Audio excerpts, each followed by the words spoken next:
عرفان نذیر تھوڑے سامنے تلاوت کریں۔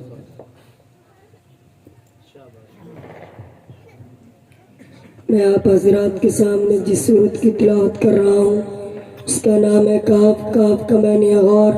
اس سورت میں 12 رکوع ہیں اور 110 آیات ہیں اور 1570 کلمات ہیں اور 6360 حروف ہیں۔ اعوذ باللہ من الشیطان الرجیم،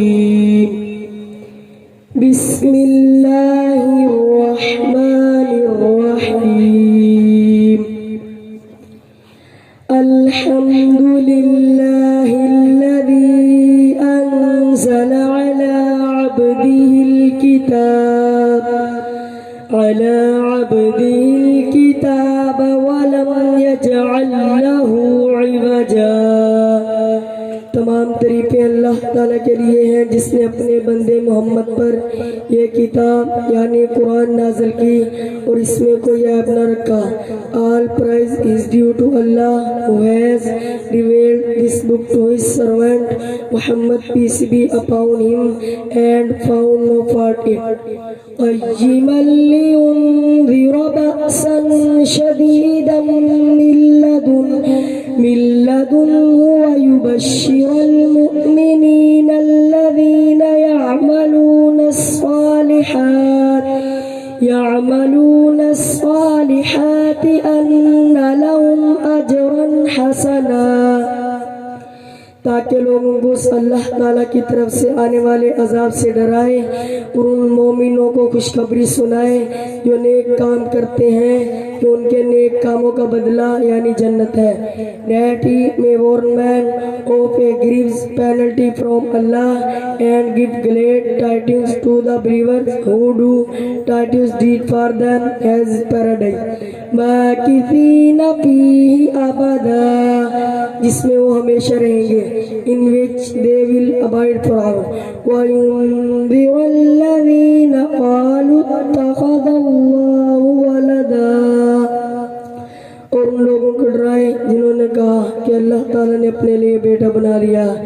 And he prayed to those said that Allah Almighty has made his son۔ صدق اللہ العظیم۔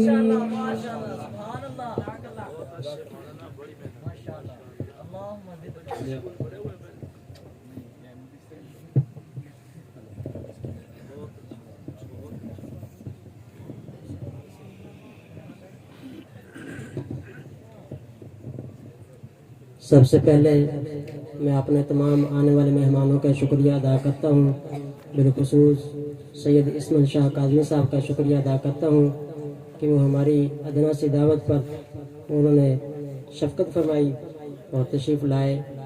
الحمدللہ ہمارا پروگرام ان کے آنے کی وجہ سے ہمارے پروگرام کو 4 چاند لگا دی اللہ نے۔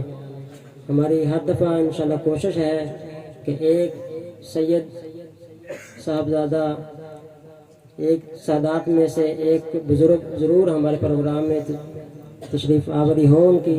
الحمدللہ پچھلے سال بھی ہمارے پروگرام میں سید ابوبکر شاہ صاحب تشریف لائے تھے اور اس سال الحمدللہ سید اسماعیل شاہ کاظمی صاحب تشریف لائے ہیں۔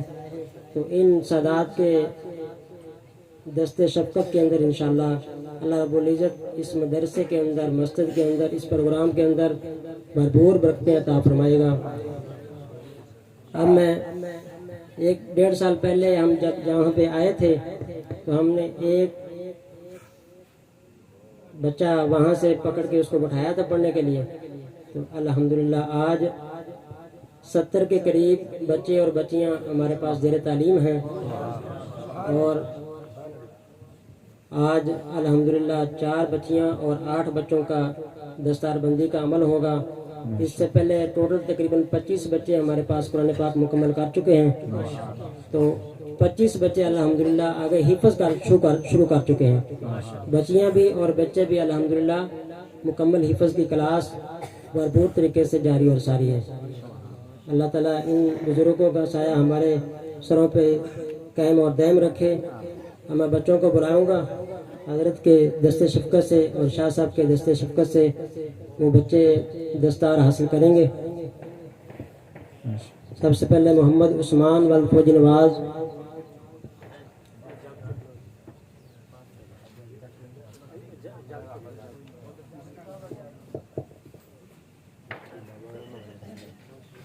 محمد یاسین ولد خوشی محمد، محمد عثمان ولد محمد عباس، محمد فیصل ولد محمد ایوب، محمد احمد ولد محمد رفاقت، اسد اللہ ولد محمد شہباز، امیر معاویہ ولد سخی محمد، محمد شہزیب ولد محمد مقصود۔ یہ 8 بچے ہیں اور طالبات کے اندر 4 بچیاں ہماری ہیں، وہاں بھی دستار بندی کا عمل شروع کر دیا جائے۔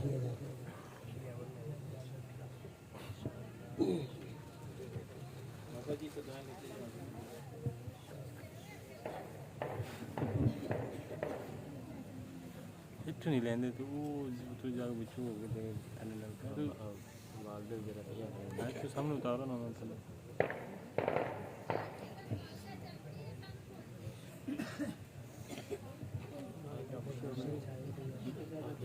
ہاں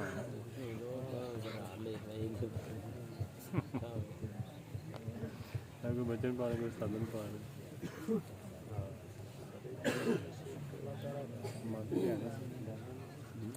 مالا جانا اس لیے آتا نہیں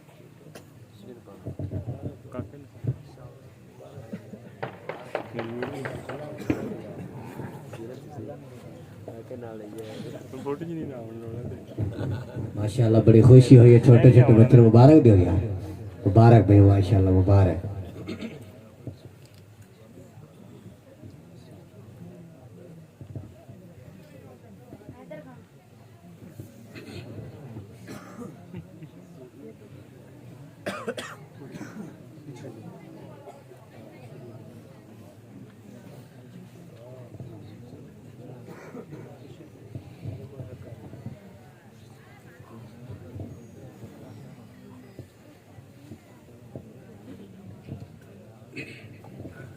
بسم اللہ الرحمن الرحیم،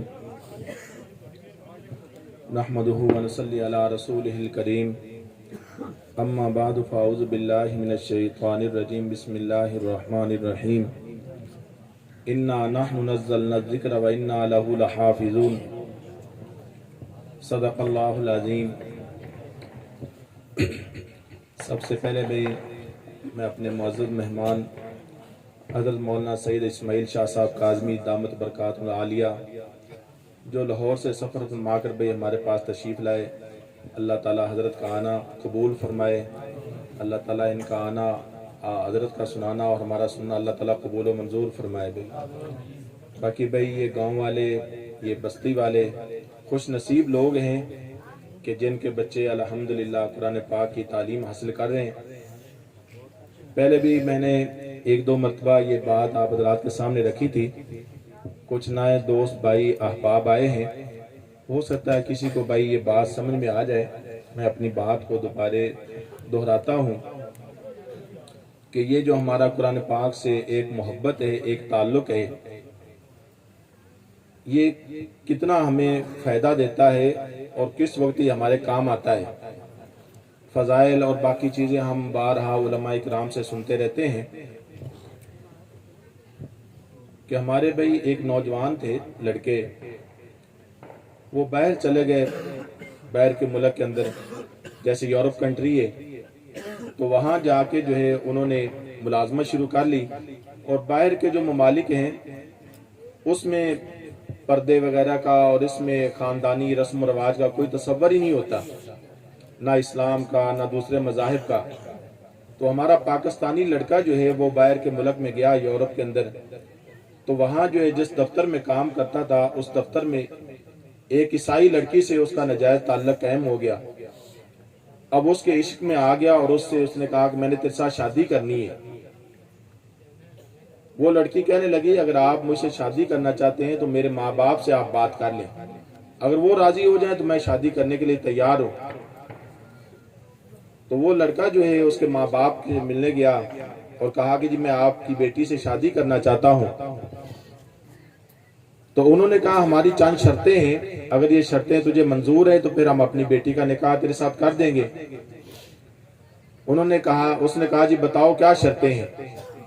تو عیسائی لڑکی کا جو باپ تھا اس نے کہا ہماری پہلی شرط یہ ہے کہ تو واپس پاکستان نہیں جائے گا، اور دوسری ہماری شرط یہ ہے کہ تو جس محلے میں رہ رہا ہے وہ محلہ چھوڑ کے ہمارے محلے میں آنا پڑے گا، عیسائیوں کے محلے میں۔ اور تیسری شرط یہ ہے کہ ہم ہر اتوار کو سنڈے والے دن اپنے چرچ میں جاتے ہیں، تو تجھے بھی چرچ میں جانا پڑے گا۔ اور چوتھی ہماری شرط یہ ہے کہ تو اپنے دوستوں سے رابطہ نہیں رکھے گا موبائل کے اوپر۔ اس نے کہا وہ عشق کے اندر مبتلا ہو چکا تھا، اس نے کہا یہ ساری شرطیں مجھے منظور ہیں۔ اب اس نے وہ ساری شرطیں منظور کر کے عیسائی لڑکی سے شادی کر لی۔ اب شادی ہوئی، کچھ دن گزرے تو وہ جو لڑکی تھی اس نے گھر کی صفائی کی، تو گھر میں جتنی اسلامی کتابیں اس نے کچھ رکھی ہوئی تھی، قرآن پاک بھی رکھا ہوا تھا، تو اس لڑکی نے ساری کتابیں اور قرآن پاک اٹھایا اور باہر کچرے کا جو ڈرم پڑا تھا اس میں اس نے سارا کچھ ڈال دیا۔ اب قرآن پاک بھی اس میں ڈال دیا، اور اس میں بھئی پیمپر وغیرہ اور سارا گند کوڑا کرکٹ اس میں ڈالا جاتا ہے۔ اب وہ جو لڑکا تھا وہ کوئی زیادہ نمازی پکا نہیں تھا، کوئی زیادہ نماز روزے کا پابند نہیں تھا، لیکن ایک کام کرتا تھا، جب صبح اٹھتا تھا تو قرآن پاک کی زیارت کرتا، قرآن پاک سینے سے لگاتا اور پھر اپنے دفتر میں کام پہ چلا جاتا۔ اب وہ صبح اٹھا تو اس نے دیکھا کہ الماری کے اندر قرآن پاک نہیں ہے۔ اس نے اپنی بیوی سے پوچھا کہ یہاں اسلامی کتابیں پڑھی تھی، بک پڑھی تھی، وہ کدھر ہیں؟ تو اس لڑکی نے کہا جو فالتو کتابیں تھی جن کی گھر میں ضرورت نہیں تھی وہ ساری اٹھا کے میں نے باہر ڈرم کے اندر ڈال دی ہیں۔ اس نے کہا اس میں تو قرآن پاک بھی تھا۔ اس نے کہا کون سا قرآن پاک؟ وہ جو فضول کتاب پڑھی تھی وہ میں نے اس میں ڈال دی ہے۔ اب وہ جو لڑکا تھا اس کو پسینے چھوٹے کہ میری مقدس کتاب، میرا قرآن پاک، وہ بھی اس نے کچرے میں ڈال دیا۔ اب وہ تیسری چوتھی منزل کے اوپر سے بچہ وہ بھاگا، وہ نوجوان بھاگتا بھاگتا بھاگتا نیچے آیا۔ اب وہ جو لڑکی ہے وہ اوپر سے دیکھ رہی، وہ عیسائی لڑکی، اس کی بیوی، کہ یہ کرتا کیا ہے۔ اب وہ نیچے آیا، وہ ڈرم پڑا تھا، ڈرم کے اندر ہاتھ مار رہا ہے اور گند باہر پھینک رہا ہے اور قرآن پاک کو تلاش کر رہا ہے۔ اب نیچے سے اس کو قرآن پاک ملا، اس نے قرآن پاک کو اٹھایا، صاف کیا، کبھی کپڑوں سے صاف کر رہا ہے، کبھی آنکھوں کے اوپر لگا رہا ہے، کبھی سینے کے اوپر لگا رہا ہے اور رو رہا ہے ساتھ۔ اب بیوی اوپر سے دیکھ رہی ہے۔ اب اس نے قرآن پاک اٹھایا، سینے سے لگایا اور واپس گھر میں گیا اوپر فلیٹ میں۔ تو بیوی کہنے لگی تو اتنا پڑھا لکھا ماڈرن لڑکا ہے اور یہ کیا تو پاگلوں والی حرکتیں کر رہا تھا، یہ بےہودہ کام کیا کر رہا تھا؟ اس نے کہا کون سا میں بےہودہ کام کر رہا تھا؟ اس نے کہا تو کچرے کے ڈرم کے اندر ہاتھ ڈال رہا تھا اور ایک کتاب کی خاطر، اور یہ کتاب تو لایا ہے اور اس کو چومے جا رہا ہے، سینے سے لگایا جا رہا ہے۔ اس نے کہا تجھے پتہ نہیں یہ کتنی مقدس کتاب ہے، یہ قرآن پاک ہے، اس کے اوپر میرا ایمان ہے، اس کے بغیر میں نہیں رہ سکتا۔ اب وہ لڑکی بولی، کہنے لگی تجھے پتا ہے کہ ہم نے تجھ سے پہلی پابندی کیوں لگائی تھی کہ تو نے پاکستان نہیں جانا؟ اس لیے روکا تھا کہ تاکہ تو واپس اپنے مذہب میں نہ چلا جائے۔ دوسری پابندی اس لیے لگائی تھی کہ تو اپنا محلہ چھوڑ دے تاکہ وہاں مسلمان لڑکے رہتے ہیں وہ تجھے دوبارہ اسلام کی طرف نہ لائیں۔ اور پھر ہم چرچ میں لے جاتے تھے، دوستوں سے رابطہ بھی اس لیے ختم کروایا تھا تاکہ تو واپس اسلام کی طرف نہ جائے۔ ابھی بھی تیرے اندر وہ اسلام والے جراثیم باقی ہیں، ابھی بھی تیرے اندر اسلام والے جراثیم باقی ہیں۔ اس نے کہا میں مسلمان ہوں۔ اس نے کہا اگر تو اس کتاب کو اپنے گھر میں رکھے گا تو پھر میں تیرے گھر میں نہیں رہوں گی۔ اب یہاں امتحان آ گیا۔ اس نے کہا کہ تو گھر میں رہتی ہے تو رہ، جانا ہے تو جا، لیکن میں اس کلام کی توہین برداشت نہیں کر سکتا اور اس کو میں اپنے گھر سے نہیں نکال سکتا، اس کو میں اپنے گھر سے نہیں نکال سکتا۔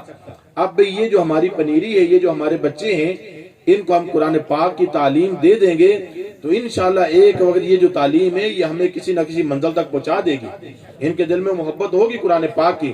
اب دوسری مثال بھئی، دوسری بات، شاہ جی کا ٹائم ہو رہا ہے، صرف ایک بات کر کے اپنی بات کو ختم کرتا ہوں۔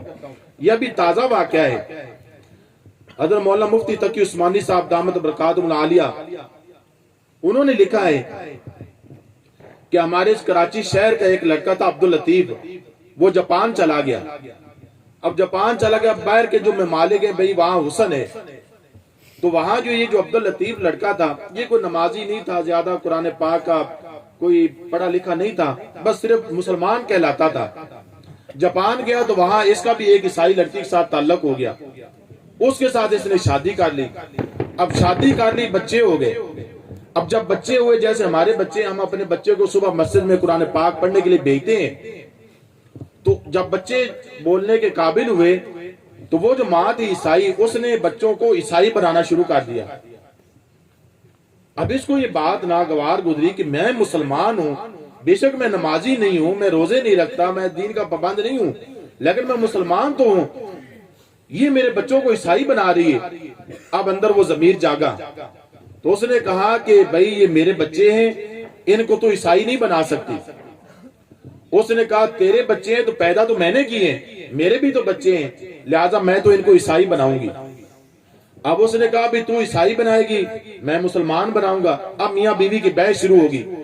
اس نے کہا تو سچا ہے یا میں سچی ہوں، آپ میرے ساتھ مناظرہ کر۔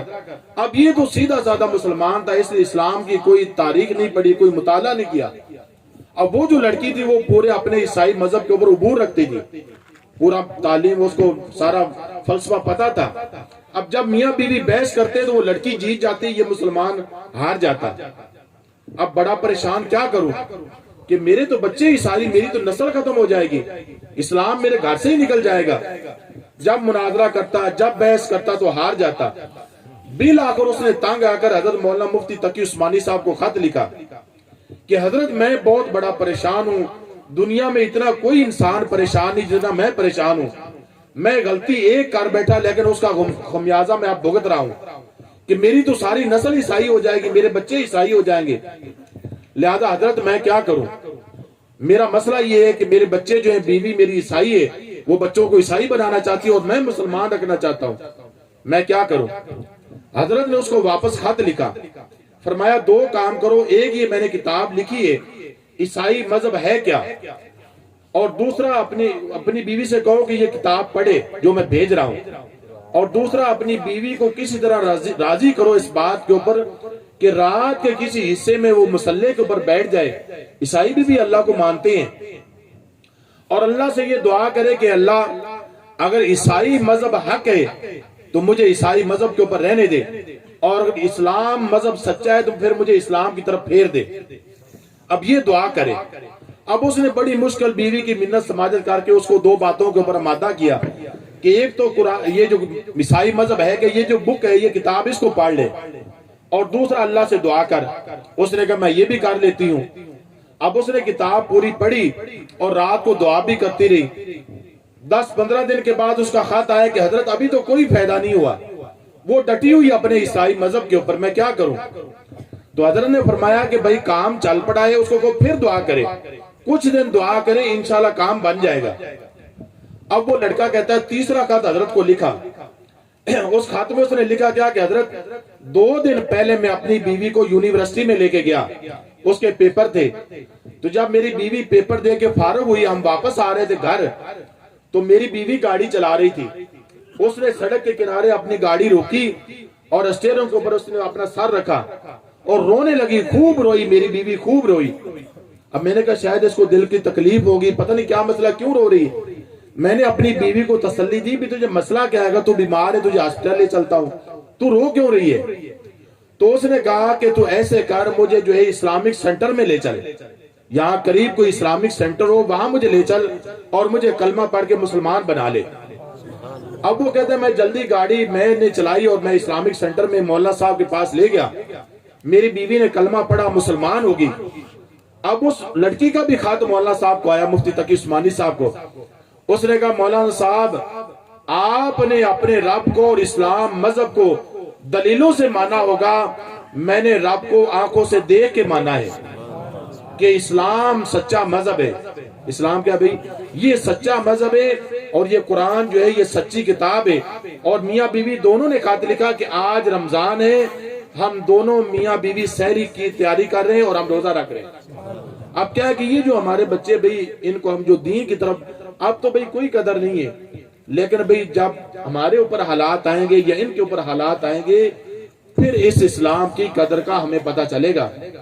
لہذا بھئی ہمارے قاری آصف صاحب جو محنت کر رہے ہیں، اللہ تعالیٰ ان کی محنت کو قبول فرمائے، اللہ تعالیٰ ان کی اس محنت کو ان کے باپ کے لیے بھی صدقہ جاریہ بنائے، ان کی والدہ محترمہ کے لیے بھی صدقہ جاریہ بنائے، اور جو بچے پڑھ رہے ہیں ان بچوں کو ماں باپ کے لیے بھی صدقہ جاریہ بنائے، اور پورے علاقے کے لیے اللہ تعالیٰ خیر کا ذریعہ بنائے۔